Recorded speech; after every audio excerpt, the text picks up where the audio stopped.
Déjà vu is that weird, fleeting feeling that you've lived through a moment before. We've all experienced it. Most people brush it off as a brain glitch or a coincidence. But sometimes it feels wrong, like reality is repeating itself in ways it shouldn't. These are four allegedly true stories of déjà vu that didn't fade away, but rather they spiraled into something terrifying.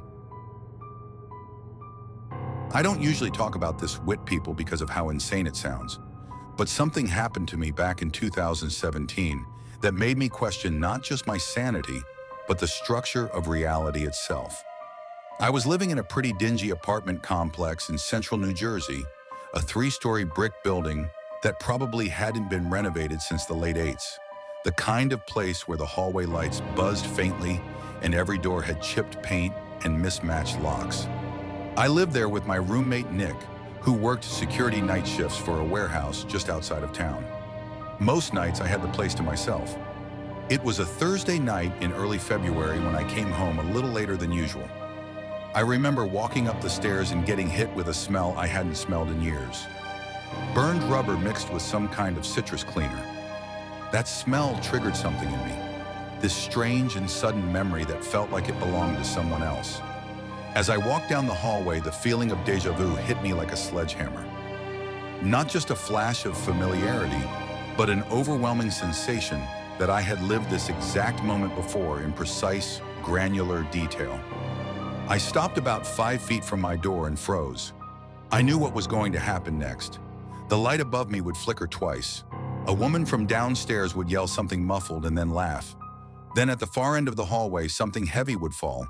A dull metallic thud, and it happened in that exact order, exactly as I knew it would. I remember standing there, not even scared yet, just confused. I thought maybe I had dreamed it. But then the hallway, something heavy would fall.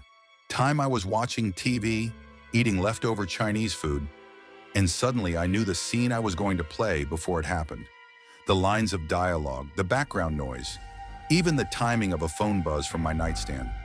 Over the next 5 days, these moments became more frequent. I began writing them down, testing myself, and every time I was correct. I knew things I couldn't have known, like the exact time Nick would text me or the moment a neighbor's dog would start barking. But they weren't memories. They were reminders of something I hadn't lived yet. That's when the dream started. I dreamed I was lying in bed and the door opened. Nick walked in pale and dripping sweat and said, "There's someone in the building." His voice sounded wrong, like too flat, like it was being played from a recording. I asked who, and he just stared at me. That dream played every night. But the final night, it wasn't a dream. At 3:12 a.m., my door opened and Nick was standing there saying the exact same words. I followed him into the hallway with a bat in hand. He pointed toward the stairwell. There was no one, but something felt off. The shadows didn't move the way they should. We called the police. Nothing. I told Nick about the dreams and he just stared at me and said, "I've been having them too." Neither of us said anything else. The déjà vu ended that night, but ever since then, I sometimes catch the flicker of something. A memory, a sense, a noise. And I wonder if I'm about to remember something before it happens again. Because if that door opens again and I hear those words, I don't know if I'll be able to follow this time. I've started to question if what we think of as a memory is really just our brain accessing timelines, stacked atop one another, like layers of old wallpaper, each layer faintly bleeding into the next. Sometimes I think the hallway itself is some kind of weak point, a seam between two versions of reality. I moved out 6 months after that night. I've driven past that building more than once, and each time I swear I feel a tug, like my body wants to stop and go in. Part of me still believes there's something waiting at the end of that hallway. Not a person or a ghost, just a decision I haven't made in this version of my life. And every time I think about it, I feel like I'm closer to making it. My name is Ryan. This happened 3 years ago when I was 17 and my brother Chris was 19. We live in a small town surrounded by woods. Not much happens here, so kids like us get bored pretty easily. There's a trail near our house that leads into the forest. It goes on for miles. People say there are old buildings and weird stuff hidden deep in the trees. And we always talked about going to explore it, but never did until one weekend in October. We had nothing to do, and Chris said we should finally check out the house he heard about from other kids at school. It was a cool, cloudy day. The leaves were all changing colors, so it was a nice scenic walk. Actually, we packed water and flashlights, told our mom we were going hiking, and left around 3 o'clock in the afternoon. The sun sets early in October, so we figured we had maybe 2 hours to go and get back. The walk started out normal. It's not like I hadn't hiked in these woods before, but after maybe 10 minutes, I started to feel weird. It felt like I had walked this specific trail before, like I remembered this specific walk and conversation with my brother.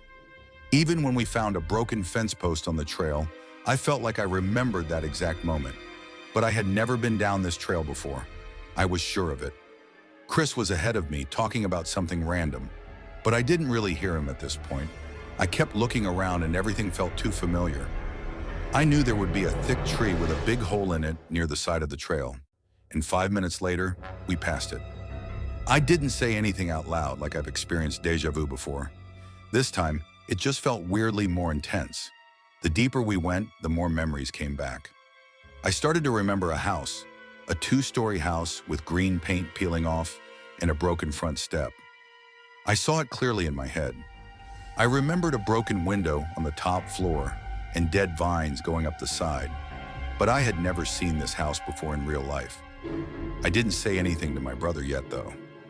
We finally reached the house between 3:30 and 400 p.m., and when I saw it, I felt like my stomach dropped.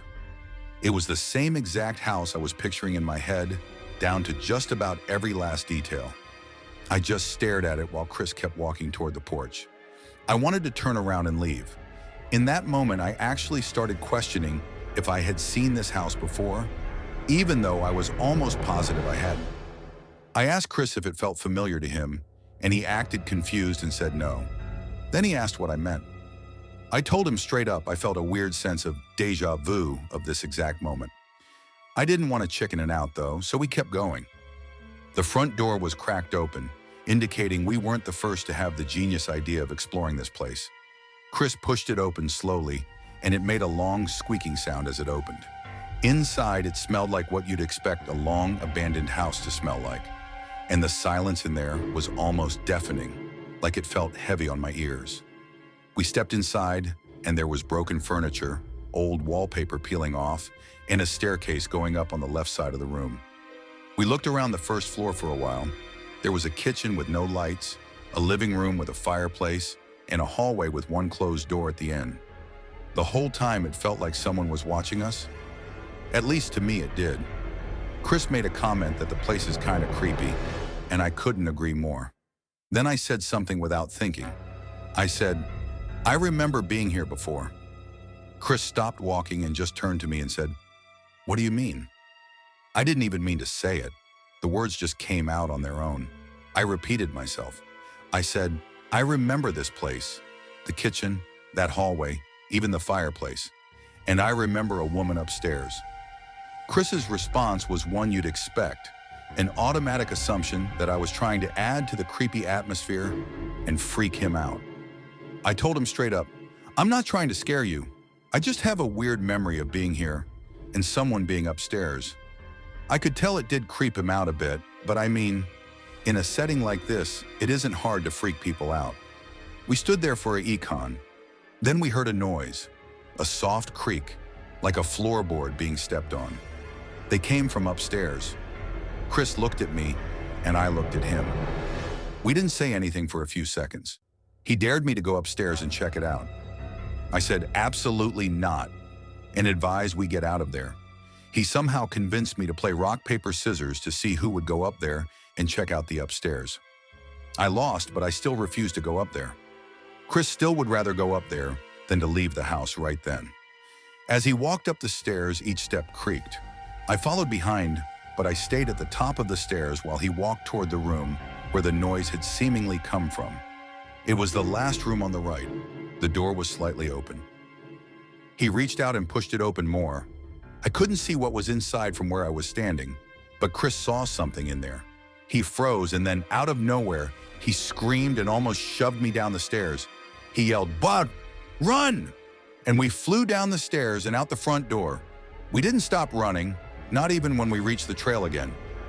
We kept going until we were completely out of breath. When we finally stopped, we were bent over trying to breathe. My heart was beating so bad I could barely hear. "What did you see?" I asked. Chris looked at me and said, "There was a woman in there staring out the window like a statue." When I asked him what she looked like, he said all he really noticed was her hair, which was shoulder length and grayish blonde. He kept asking me how the hell I knew there would be a woman up there. I accused him of lying to prank me, that he probably thought I was trying to scare him. So he flipped the script on me, but he never caved. He never told me he was kidding. He insisted for days, weeks, months, even years later today that he wasn't kidding. And he saw that woman in there. Part of me knows there's a possibility he did flip what he thought was a prank back on me. But deep down, I believe him. We both heard that sound from upstairs. It came from someone or something alive. My déjà vu or premonitions, or whatever you want to call it, were also way too specific to be coincidental. I'm glad I wasn't the only one to look into that room. The experience changed my definition of the term déjà vu.